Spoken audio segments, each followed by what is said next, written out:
Според последните податоци од Евростат за минатата година, Северна Македонија има најскапа електрична енергија за домаќинства во регионот. Просечната цена на киловат час е околу 6 динари, следни се Албанија и Црна Гора со цена од над 5 динари, потоа следуваат Србија и Босна и Херцеговина каде струјата чини околу 4 динари.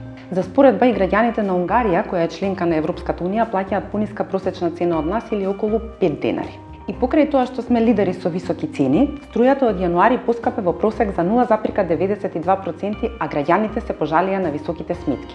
12.000 динари, 8.500 динари за грејење на стан од 40 метри квадратни, а има и случаи каде сметката од 7.000 динари скокнала на фантастични 16.000 динари. Преку Евана Хом се снабдуваат над 800.000 домаќинства и над 70.000 мали потрошувачи. Компанијата досега добила 1385 барања за корекција на фактура во јануари и нешто над 800 барања за корекција на фактура во декември.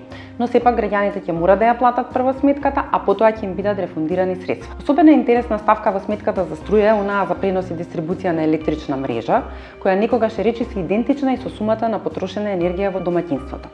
За жал, од државната МЕПСО не добивме одговор за што точно се користат овие пари на граѓаните. Во последните 3 месеци од 2024 година ЕСМ потроши речиси 48 милиони евра за набавка на струја, домашните капацитети се или во ремонт или работат со прекини и додека Европа се подготвува за нова енергетска криза, владата досега не објави стратегија колку истата ќе ги чини граѓаните во земјава.